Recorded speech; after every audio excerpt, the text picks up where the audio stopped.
ang mag-amang milyonaryo, ay nahulog ang loob sa akin. Kahit isa akong kasambahay sa kanilang tahanan. Hanggang sa Kabanata 1 ang matinding pasya. Ilang araw na ang lumipas. Ngunit tila hindi humupa ang bagyo sa loob ng malaking bahay ng mga Bustabo. Ang dating tahimik at maaliwalas na tahanan ay napuno na ng lamig at pananahimik. Sa bawat pagkilos ko, pakiramdam ko ay may mga matang nakabantay. Mga matang puno ng pag-ibig at mga matang puno ng banta. Iwasan ko man o tumago. Tila laging hinahanap ni Don Bustabo ang pagkakataong makausap ako ng mag-isa, habang si Anton naman ay laging nasa aking tabi, handang ipagtanggol ako kahit kanino, kahit sa sarili niyang ama. Isang hapon, habang naglalagay ako ng mga bulaklak sa malaking bulwagan, biglang dumating si Don Bustabo. Seryoso ang kanyang mukha, walang ngiti, at diretsyong lumapit sa akin. Napalunok ako at yumuko.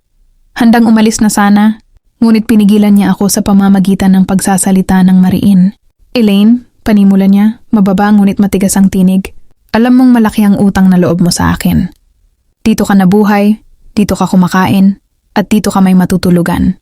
Kung pipiliin mo si Anton, hindi lang siya ang mawawalan, ikaw rin. Sisiguraduhin kung saan ka man magpunta, walang magtitiwala sa'yo.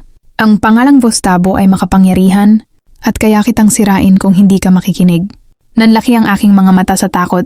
Hindi ko akalain na aabot siya sa puntong ganito. Bago pa man ako makasagot, biglang dumating si Anton mula sa likuran. Mabilis na humarang sa pagitan namin ng kanyang ama. Nanginginig siya sa galit at kitang-kita ang sakit sa kanyang mukha dahil sa paraan ng pakikipag-usap ng ama sa akin. "Ama, tama na po!" sigaw ni Anton. "Hindi ba't sapat na ang pagbabanta ninyong alisin ako sa mana? Bakit kailangan niyo pang idamay si Elaine? Wala siyang kasalanan. Mahal ko siya at mahal niya ako. At yun lang ang mahalaga. Hindi kayo ang magdidikta ng kung sino ang dapat kong ibigin. Anak, ginagawa ko lang ito para sa ikabubuti mo." Sagot ni Don Bustabo na ngayon ay halong lungkot na ang kanyang tinig. Isang simpleng kasambahay lang siya. Wala siyang kayamanan. Wala siyang kapangyarihan. Ano ang maibibigay niya sa iyo kahirapan at hirap? Kapag nawala sa iyo ang lahat ng ari-arian ko, kapag wala ka ng mamanahin, iiwan ka rin niya, makikita mo. Hindi ko na nakayanan ang bigat ng kanilang mga salita. Tumulo na naman ang aking mga luha.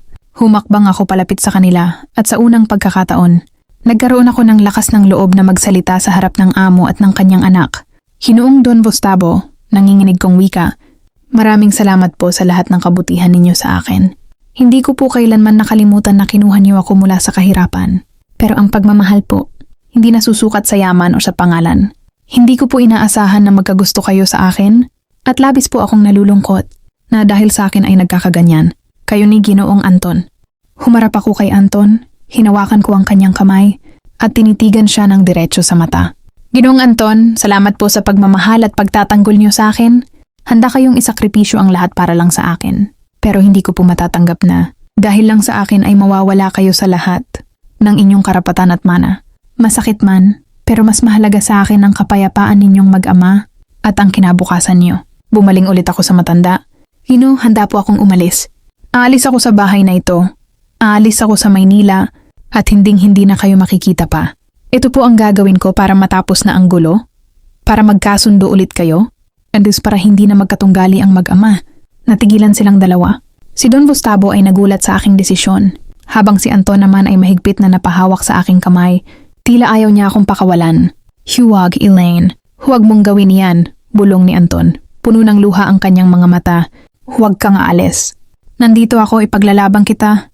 Ngunit hinaplos ko ang kanyang pisngi at ngumiti ng mapait. "Para sa inyo, Anton, kailangan kong umalis. Ito lang po ang paraan." Tumalikod ako at dahan-dahang naglakad palayo. Bitbit ang mabigat na puso. Sa likuran ko, narinig ko ang muling pagtatalo nila. Ngunit sa pagkakataong ito, hindi na ako lilingon pa. Ang aking paglisan ang tanging paraan upang mailigtas sila sa isa't isa. Kahit na ang kapalit nito ay ang sarili kong kaligayahan.